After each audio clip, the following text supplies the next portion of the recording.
내게로 가까이 오소서. 그들이 가까이 가니 이르되 나는 당신들의 아우 요셉이니 당신들이 애굽의 판자라.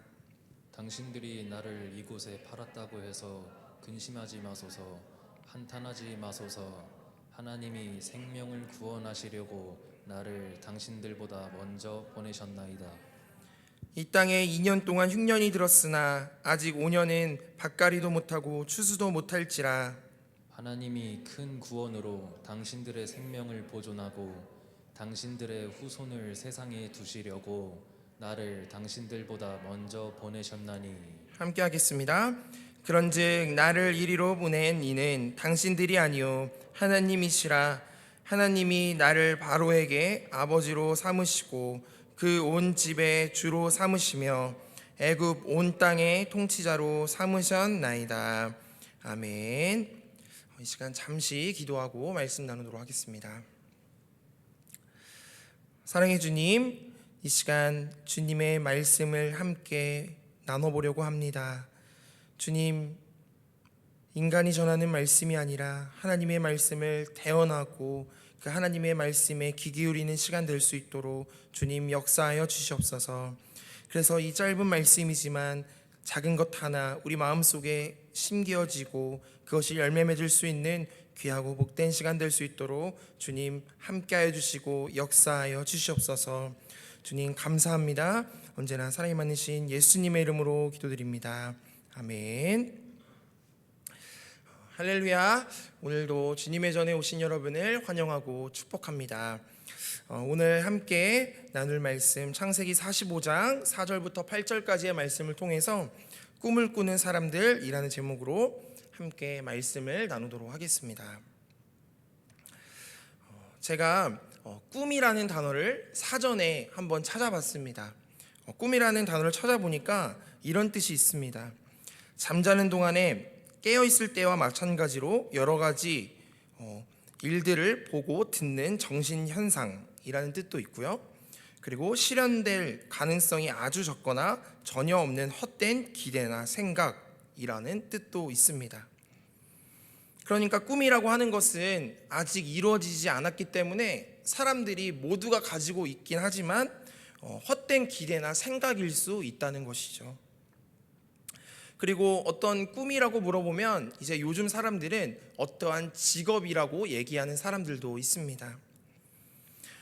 제가 요즘 아이들을 신방하러 다니고 있는데 아이들을 신방하면서 가장 많이 느끼고 있는 생각은 무엇이냐면 가장 가슴 아프게 느끼는 것은 우리 아이들이 꿈이 없다는 것입니다. 아니면 꿈이 없거나 좋아 보이는 것, 있어 보이는 꿈을 자신의 꿈이라고 얘기한다는 것이죠. 어떠한 직업을 자신의 꿈이라고 얘기합니다. 그리고 아이들에게 물었습니다. 무엇이 요즘 가장 고민이냐라고 물었더니 초등학교 1학년짜리 아이가 공부가 스트레스라고 대답을 하였습니다. 그리고 1학년짜리가 수학을 가장 잘하고 싶은데 어떻게 하면 좋을지 고민이라고 하는 거예요. 그래서 제가 그러면 다시 물어봤어요. 그러면 수학을 잘하려면 어떻게 해야 할까? 그랬더니 그 친구가 대답했습니다. 열심히 문제를 풀고 공부해야 돼요 라고 저한테 대답해 주는 거예요. 그러면 그 아는 대로 열심히 하면 되겠구나 라고 했더니 그때부터 스트레스를 받기 시작했습니다. 그러니까 초등학교 1학년부터 아이들은 스트레스를 받는 세상 가운데 이제 나가게 된 것이죠. 참 쉽지 않은 세상에서 아이들이 잘하고 있구나라는 생각이 들었습니다. 그렇다면 좋은 결과를 위해서 아이들이 원했던 말했던 그 좋은 결과를 얻기 위해서는 어떻게 해야 할까요? 그것은 바로 꿈을 꾸고 변화를 시작해야 한다는 것입니다. 근데 그것은 잘 알고 있지만 그것을 직접 실현하는 것은 너무나도 어렵다는 것이죠. 그런데 우리는 성경을 보면요, 성경에 나오는 믿음의 인물들을 보면 그러한 모습들이 참 잘 나와 있다는 것을 발견하게 됩니다. 갈대아 우르에서 우상이나 만들고 있던 아브라함이 믿음의 조상으로 변화된 것처럼, 그리고 미디안 광야에서 도망자로 숨어 살던 모세가 출애굽의 리더로 변화된 것처럼, 그리고 들판에서 양이나 치던 목동 다윗이 이스라엘의 가장 위대한 왕으로 변화된 것처럼. 그러니까 이렇게 성경에 나온 인물들을 보면 이전과는 다른 삶으로 다른 특별한 변화를 일으킨 사람이라는 것을 우리는 많이 목격할 수 있습니다. 그렇다면 우리는 어떻게 이러한 변화된 삶을 살 수 있을까? 인생의 변화를 가장 많이 경험했던 사람, 그리고 가장 많이 인생의 굴곡이 있었던 사람이었던 오늘 본문에 나오는 요셉을 통해 한번 묵상해 보려고 합니다. 먼저 요셉의 인생을 관통하는 두 가지의 키워드를 통해서 우리가 함께 은혜를 나눠보려고 하는데요. 먼저 요셉의 인생을 관통하는 첫 번째 키워드가 있습니다. 그것은 바로 꿈이었습니다. 창세기 37장의 말씀을 보면 요셉은 자신이 꾼 꿈을 확실히 믿고 있다는 것을 우리는 발견할 수 있습니다. 우리 창세기 37장 6절의 말씀을 다 함께 읽어보도록 하겠습니다. 창세기 37장 6절 말씀입니다. 시작. 요셉이 그들에게 이르되 청하건대 내가 꾼 꿈을 들으시오. 아멘. 성도님들께서는 꿈을 꾸면 주변 사람들에게 자신의 꿈 이야기를 많이 하십니까? 별로 안 하는 것 같아요. 그런데요, 저는 잠자리에 누우면요, 누울 수만 있으면 잠드는 스타일입니다. 그래서 이야기를 하다가 잠시 틈을 주면 제가 잠들어서 아내가 기억 못한다고 그 다음날 아침에 얘기를 할 때가 있습니다. 그런데 꿈 얘기를 하지 않는 이유는 무엇이냐면 그 꿈이 말할 필요가 없이 되게 이상한 꿈을 꾸거나 현실과는 상관없는 꿈을 꾸기 때문입니다.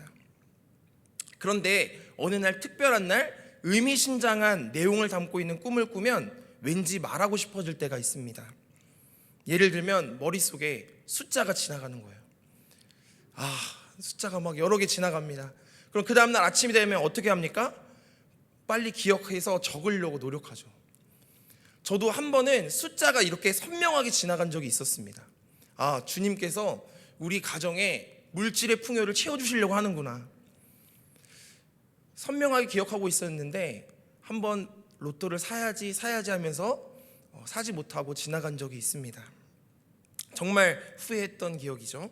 그런데 37장의 말씀을 보면 요셉은요, 두 번씩이나 꿈에 대해서 언급하는 것을 발견합니다. 창세기 37장 5절입니다. 5절 말씀 어떻게 나와 있는지 한번 읽어보도록 하겠습니다. 요셉이 꿈을 꾸고 자기 형들에게 말하매 그들이 그를 더욱 미워하였더라. 창세기 37장 11절에서도 또 나옵니다. 그의 형들은 시기하되 그의 아버지는 그 말을 간직해 두었더라.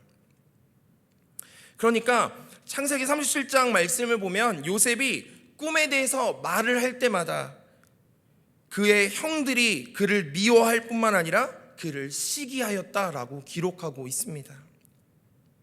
그러니까 꿈을 꾼다는 것은 새로운 변화를 필요로 하고 변화되는 것에 대해서 말을 하고 있는데 그 꿈을 말함으로 인해서 그 꿈에 대해서 사람들이 손가락질하면서 불편해하기 시작한다는 것입니다. 그래서 저는 아이들을 보면서 그런 걸 참 많이 느끼는데 어린아이들일수록 꿈을 많이 꾸게 됩니다. 나는 무엇이 되고 싶다? 커서 어떻게 되고 싶다? 그런데요, 점점 나이가 들고 성인이 되면서 꿈을 꾸기보다는 이 세상에 어떻게 적응할까에 대해서 고민하며 살아간다는 것이죠. 즉, 내가 꿈을 꿈으로 인해서 세상을 바꾸려고 하는 것이 아니라 세상에 나를 맞추려고 한다는 것입니다. 리더십 강의로 전 세계적으로 유명한 존 맥스웰 목사님께서 쓰신 책 중에 실패를 딛고 전진하라 라는 책이 있습니다. 그 책을 보면요, 이런 재미있는 이야기가 등장합니다. 실험을 하기 위해서 원숭이들을 데리고 실험을 했던 거예요. 한 방에 원숭이 4마리를 넣어두었습니다. 그리고 원숭이 4마리만 넣은 것이 아니라 가운데 중앙에는 꼭대기에 바나나를 걸어두고 긴 막대기를 통해 그것을 올라갈 수 있게 설치했다고 합니다. 그런데 이 바나나를 먹으려고 원숭이가 올라가서 꼭대기에 다다르는 순간, 바나나를 잡으려고 하는 순간 바나나는 잡을 수 없고 무게중심이 쏠리면서 그 옆에 있던 얼음물이 그 원숭이에게 쏟아지도록 설치한 것이죠. 원숭이 4마리를 넣어두고 관찰하기 시작했습니다. 시간이 지나니까 원숭이들이 배가 고프기 시작합니다. 그래서 한 마리가 저 꼭대기에 있는 바나나를 바라보기 시작했습니다. 맛있겠다. 그래서 바나나를 잡으려고 올라가기 시작합니다. 그리고 바나나를 잡으려고 하는 순간 얼음물이 쏟아졌습니다. 그래서 그 얼음물을 뒤집어 쓴 원숭이가 막 질색팔색을 하는 거예요. 놀라는 것이죠. 다시는 바나나 먹으려고 시도하지 않았습니다. 그런데 그것을 지켜보고 있던 나머지 원숭이 3마리도요, 처음에는 가만히 있다가 배가 고프니까 똑같이 시도를 하기 시작하는 거예요. 나는 성공할 수 있을 거야. 그러면서 꼭대기에 올라가면서 바나나를 집으려고 하다가 또 똑같이 얼음물을 뒤집어 썼습니다. 이렇게 4마리가 다 뒤집어 쓰고 다시는 시도하지 않았습니다. 그런데요, 재미있는 이야기는 여기서부터 시작입니다. 이제 이 연구원들이 그 중에 4마리 중에 한 마리를 밖으로 나오게 하고 새로운 원숭이를 그 안으로 밀어넣습니다. 이제 아무것도 모르는 새로운 원숭이는 시간이 지나자 또 어떻게 됐을까요? 배가 고프니까 그 바나나를 발견하고 그 위로 올라가려고 하는 것이죠. 배가 고파졌고 바나나를 향해서 올라가려고 하는데 이게 웬걸? 그 순간 나머지 3마리가 그 원숭이 올라가려고 하는 원숭이를 붙잡기 시작하는 거예요. 왜 붙잡을까요? 자신들처럼 얼음물을 뒤집어 쓸까봐 올라가지 못하도록 붙잡는 것입니다. 그래서 결국 어느 순간 그 새로운 원숭이는 먹으려고 하지도 않고 포기하게 되었다는 것이죠. 시간이 지나고 그 방에 원래 있던 원숭이 말고 한 마리를 꺼내고 새로운 원숭이를 넣고 이렇게 과정을 반복해서 처음에 얼음물을 뒤집어 쓰지도 않은 원숭이 4마리가 들어갔음에도 불구하고 아무도 그 바나나를 먹으려고 시도조차 하지 않았다는 것입니다. 이제 얼음물도 치워버렸습니다. 이제 올라가서 맛있는 바나나를 먹기만 하면 되는데 어떤 원숭이도 막대기에 올라가려고 하지 않았다는 것이죠. 다 포기하고 앉아서 저 바나나는 먹을 수 없는 바나나야 라고 생각하면서 4마리가 가만히 앉아 있었다는 것입니다. 사랑하는 성도 여러분, 우리가 살아가는 세상의 모습이 어찌 보면 이 원숭이 이야기와 비슷합니다. 우리가 올라가려고 하면, 우리가 하나님의 꿈을 꾸려고 하면 우리를 잡아당길 뿐만 아니라 끌어내리고 할 뿐만 아니라 우리를 비난할 뿐만 아니라 우리를 포기하게 만드는 어떠한 요소들이 너무나도 많다는 것입니다. 그런데 오늘 말씀을 보면 요셉은요, 꿈 때문에 똑같이 시련을 받았습니다. 그리고 꿈 때문에 고난을 겪었습니다. 자신이 꾸었던 꿈 때문에 죽을 뻔한 위기도 처해 있었습니다. 그런데 그 요셉은 그 꿈 때문에 모든 역경을 이겨냅니다. 그리고 자신이 꿨던 꿈 때문에 다시 일어섭니다. 그리고 마침내 그 꿈을 이루는 모습을 우리는 성경의 말씀을 통해 목격합니다. 그러니까 어찌 보면 하나님의 꿈을 꾼다는 것은 고난을 동반한다라는 것을 우리는 발견할 수 있다는 것이죠. 우리가 믿음의 선배들을 통해서 역사 속에서 위대한 비전을 품고 꿈을 이루었던 사람들은 어느 날 갑자기 그렇게 된 사람이 없다는 것을 수많은 사람들을 통해 우리는 목격합니다. 이들 모두 고난의 긴 여정을 통해 연단을 통해 정금처럼 되어서 그 꿈을 이루어가는 것을 우리는 다 함께 고백하게 된다는 것이죠. 하나님의 꿈이 진정한 비전이 되려면 고난의 값을 지불해야 한다는 것을 우리는 기억해야 합니다. 사랑하는 성도 여러분, 바라기는 우리 탑동교회 모든 성도들이 하나님의 꿈을 꿀 수 있게 되기를 주님의 이름으로 축복합니다. 그리고 그 꿈을 향해 나아갈 때 혹시라도 찾아오는 고난이 있다면, 그리고 그 고난 가운데 어려움 가운데 좌절될 때마다 하나님의 꿈이라는 것을 기억하며 그 고난을 넉넉히 이겨내며 주님과 동행할 수 있는 저와 여러분의 삶이 되시기를 주님의 이름으로 축복합니다. 자, 2번째, 요셉의 인생을 관통하는 2번째 키워드가 있습니다. 그것은 바로 하나님이었습니다. 우리가 계속 꿈에 대해서 묵상을 하고 있는데요, 이 세상이 말하는 꿈과 성경이 말하는 꿈, 그것에 차이점이 있습니다. 그것이 무엇인지 아십니까? 그것은 바로 이 세상이 말하는 꿈은 자신이 꾸는 꿈입니다. 모든 기준이 자신에게 있어요.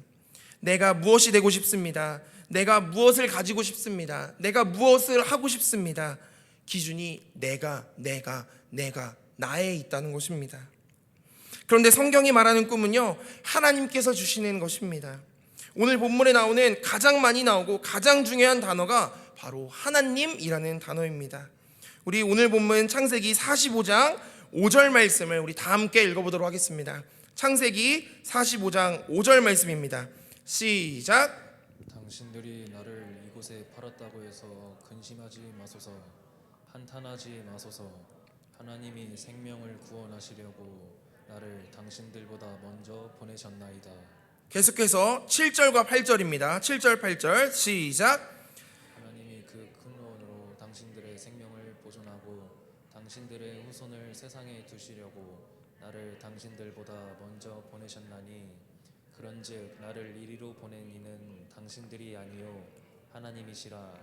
하나님이 나를 바로에게 아버지로 삼으시고 그 온 집의 주로 삼으시며 애굽 온 땅의 통치자로 삼으셨나이다. 아멘.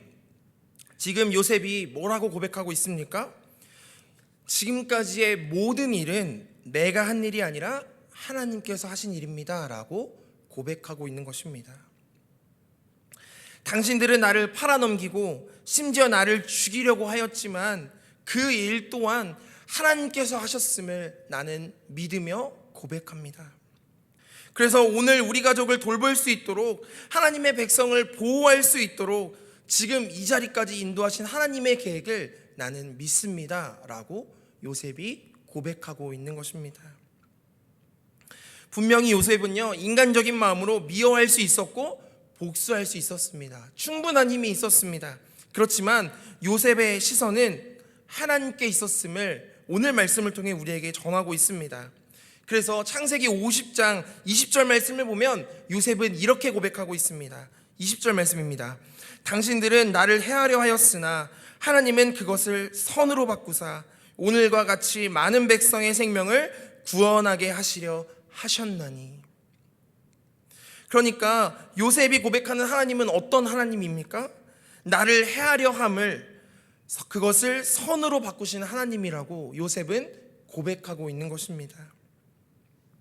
그 하나님께서는 모든 것을 선으로 바꾸실 뿐만 아니라 많은 백성의 생명을 구원하기 위해 그 일을 이루시길 위해 나를 준비시키는 하나님이라는 사실을 요셉은 깨달으며 고백하고 있는 것입니다.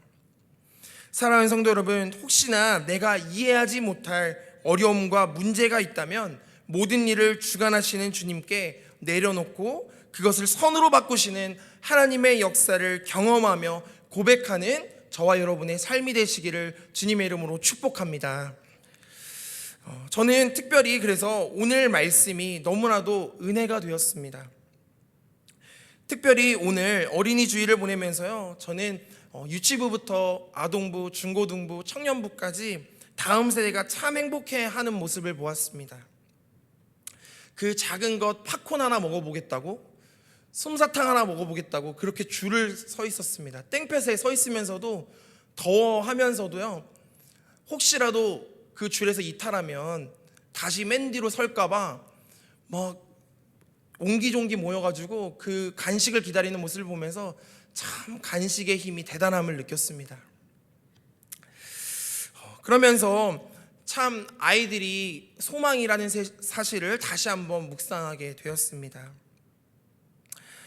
그리고 제가 한 가지 신기한 것이 있다면 올 한 해 2022년도를 시작하면서 꿈꾸는 것이 있었습니다. 사실 저 혼자만의 꿈이 아니라 우리 탑동교회 우리 담임 목사님과 함께 꾸었던 꿈인데요. 목사님께서 모든 부서 사역자들에게 올 한 해 아이들이 몇 명이 왔으면 좋겠는지 꿈을 꾸어보라고 하시는 거예요. 그런데 제가 너무나도 믿음이 부족해서 100명이라고 잡았습니다. 네. 여러분들이 믿음이 좋으셔가지고 100명이 금방 모일 것이라고 생각하시는 것 같은데, 저희가 코로나로 인해서 아이들이 너무나도 안 모이는 거예요. 너무나도 걱정이 됐습니다. 그런데 100명이라고 잡은 이유는 코로나 이전에 저희가 60명이 넘게 아동부 아이들이 모였기 때문에 다시 회복이 되면 그 아이들을 만날 수 있을 것이라는 믿음이 있었습니다. 그런데 그 믿음이 너무나도 부족했죠. 그런데 오늘 아이들을 만나고 준비하면서, 어린이 주일을 준비하면서 한편으로는 간식을 준비하면서 아이들이 코로나니까 어린이 주일이어도 몇 명 오겠어? 라고 생각했습니다. 그런데 예배를 준비하고 예배가 시작되는데 아이들이 한두 명씩 나타나고 전도를 해오기 시작했습니다. 참 감사했습니다. 그리고 아이들이 온 인원수를 세어보니까 코로나 이전과 같은 65명의 아이들이 오늘 예배에 참석했습니다. 그 숫자보다 더 중요한 것은 무엇이었냐면, 제가 하나님의 꿈을 바라보았기 때문에 그것을 하나님께서 주신다는 사실을 깨닫게 되었습니다. 어찌 보면 제가 숫자적인 마음으로 이전과 같이 되었으면 좋겠다, 인간적인 고백이 아니라 하나님을 바라보면서 기도했습니다. 하나님, 저는 힘이 없사오나 하나님께서 보내주시면 우리 아이들 더욱더 채워질 수 있도록, 만날 수 있도록 보내주시옵소서 기도했더니 하나님께서 이 아이들을 보내주신 것이죠. 어찌 보면 꿈이라는 것은요, 어릴 때만 꾸는 것이 아니라 평생토록 하나님 앞에 끊임없이 꾸는 것이다 라는 생각이 들었습니다. 보통은 죽음의 순간이 오면 자신이 품었던 꿈을 접는 시간이라고 생각합니다. 죽음의 자리는 인생을 정리하는 시간이라고 생각합니다. 그래서 나이가 들어가면서 꿈을 꾸지 않게 되는 것이죠. 그런데 오늘 말씀 요셉을 보면요, 그렇지 않음을 발견하게 됩니다. 창세기 50장 24절부터 25절 말씀입니다. 우리 창세기 50장 24절과 25절 말씀 다 함께 읽어보도록 하겠습니다. 시작. 요셉이 그의 형제들에게 이르되 나는 죽을 것이나 하나님이 당신들을 돌보시고 당신들을 이 땅에서 인도하여 내사 아브라함과 이삭과 야곱에게 맹세하신 땅에 이르게 하시리라 하고, 요셉이 또 이스라엘 자손에게 맹세시켜 이르시기를 하나님이 반드시 당신들을 돌보시리니 당신들은 여기서 내 해골을 메고 올라가겠다 하라 하였더라. 아멘. 요셉이요, 죽는 순간에 어떤 일을 하고 있습니까? 자신의 꿈에 대해서 얘기를 하고 있습니다. 약속의 땅으로 돌아가는 것, 아브라함과 이삭과 야곱에게 맹세하신 땅, 그 시온의 땅으로 돌아가는 것, 그리고 그날이 오면 당신들은 나의 해골을 메고 올라갈 것입니다 라고 말하고 있는 것이죠. 요셉은 지금 자신의 인생 마지막 순간에도 남아있는 백성들을 위해서 후손들의 꿈을 꾸게 해주었음을 오늘 본문을 통해 우리는 발견할 수 있습니다. 그래서 요셉이 죽은 이후에 수많은 시간 동안 고통스러운 노예 생활을 하면서 사람들은 요셉의 죽음을 보면서, 요셉의 관을 보면서 이런 생각을 했을 것입니다. 우리는 반드시 해방된다. 우리는 하나님께서 약속하신 그 약속의 땅으로 반드시 들어갈 것이다. 이 비전이 떠오르지 않았을까요? 사랑하는 성도 여러분, 저는 이 말씀을 묵상하면서 그래서 이 자리에 있는 믿음의 선배들이, 그리고 이 자리에 있는 모든 우리 탑등교회 성도들이 다음 세대들에게 보여주어야 할 모습이라는 생각이 들었습니다. 하나님의 비전을, 하나님의 꿈을 이제 다음 세대들에게 보여주는 역할이 우리의 역할이라는 것이죠. 저는 그래서 오늘 말씀의 제목처럼 꿈을 꾸는 사람들, 이 제목을 보면 우리 아이들에게만 해당되는 말씀일 것 같지만 진정으로 꿈을 꾸는 사람들은 이 시대를 살아가는, 그리고 이 예배를 드리는 우리들의 고백이 되어야 할 줄로 믿습니다. 왜냐하면 우리가 꿈을 꾸어야, 우리가 그 꿈을 꾸는 사람들이 되어야 그 꿈을 이루는 세대, 우리 다음 세대의 아이들이, 그 아이들이 꿈을 이루는 세대가 되기 때문입니다. 결국 요셉이 꾸었던 꿈이 어떻게 되었습니까? 요셉의 후손들이었던 모세와 여호수아를 통해 실현되지 않았습니까? 마찬가지로 믿음의 아버지, 믿음의 어머니, 믿음의 선배들이 꾸는 꿈, 하나님의 비전을 통해 우리 다음 세대들이 세워질 줄로 믿습니다. 사랑하는 성도 여러분, 오늘 말씀을 묵상하면서 하나님이 주시는 꿈을 꾸시는 저와 여러분의 삶이 되기를 주님의 이름으로 축복합니다. 그리고 하나님의 꿈이 우리의 비전이 되어서 그것을 삶을 통해 간증하며 살아갈 수 있게 되기를 주님의 이름으로 축복합니다. 그래서 오늘 말씀을 통해 묵상했던 것처럼 하나님, 나의 삶 가운데, 그리고 우리의 삶 가운데, 우리 교회의 삶 가운데 꿈을 꾸게 하여 주시옵소서.